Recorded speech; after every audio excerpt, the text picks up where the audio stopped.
Should North and South India separated? Let's think. Hello, welcome back to my channel. You guys must be wondering after so much of chaos between North and South India why aren't they separated? I was too thinking the same. They should be. Aren't they? Pondering the reasons? No worries. I have enlisted that for you. The Hindi belt states of Uttar Pradesh, Madhya Pradesh, Bihar, Jharkhand, Chhattisgarh, Rajasthan, Delhi, Punjab, and Haryana are also referred to as North India's heartland. And South India is mostly comprised of Tamil Nadu, Andhra Pradesh, Telangana, Karnataka, and Kerala. The fictitious divide between North and South India dates back to the pre-independence period. This fault line becomes active from time to time, resulting in the polarization of India's North and South.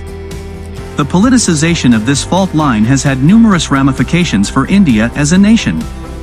Both North and South Indian political parties have made this fictitious division a plank of their political entrepreneurship.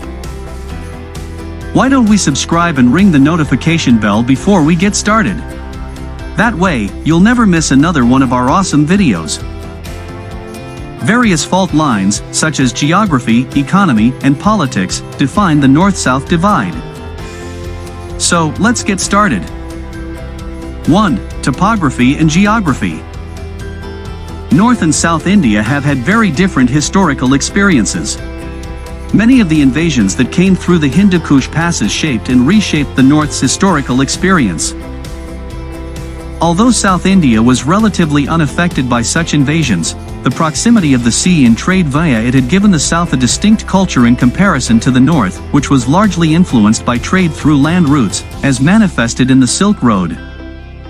Up next is 2. Constitutional security.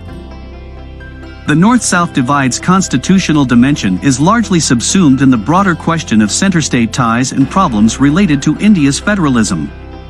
These two fault lines, the North-South divide and the centralization of power in the Union government, have been entangled, complicating the situation. The following are some of the constitutional provisions that have sparked debate on this topic. First is, the law of the president. President's rule has been used unfairly against South Indian states, since regional parties controlled South Indian states in the past, which were distinct from national parties occupying central and northern Indian states. In Kerala, for example, the first communist government was ousted in 1959 under president's rule. Second is, Article 351. It shall be the Union's duty to promote the spread of the Hindi language, to develop it so that it can serve as a medium of expression for all elements of India's composite culture, and to ensure its enrichment by assimilating, without interfering with its genius, the forms, style, and expressions used in Hindustani and the other Indian languages mentioned in the 8th schedule.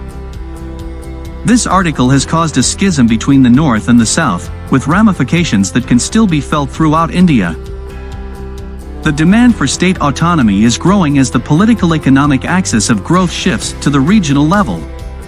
After 75 years of successfully keeping together thanks to the versatility of constitutional provisions, a question arises about the need to rebalance power sharing between the center and states in light of changing socio-political and economic conditions. This argument is made by both the North and the South, but the southern states make it more forcefully. Following is 3. Political instabilities. In comparison to political leaders from the North, political leaders from the South do not receive sufficient representation in the political milieu of the center. This creates a contradiction since the economic center of gravity is moving south, while the political center of gravity is moving north. While the South contributes economically to the nation, they are politically and culturally marginalized.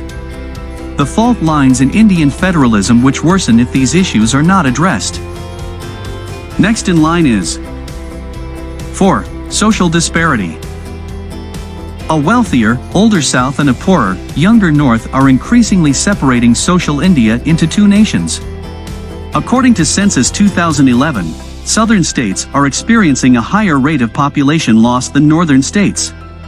As a result, there is a labor shortage in the South, which is currently being filled by migration from other parts of the world.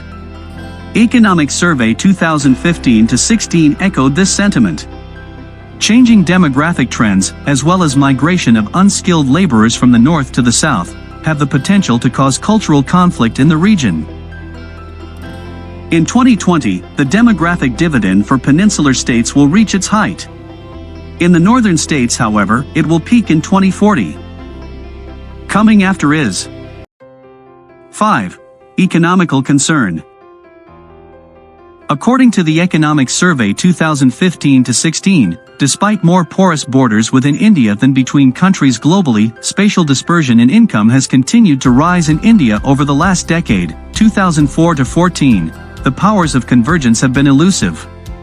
This income disparity is most noticeable along the north-south divide, or more generally, across peninsular and hinterland India. Beyond the more well-known India-Bharat divide, the north-south divide may be important.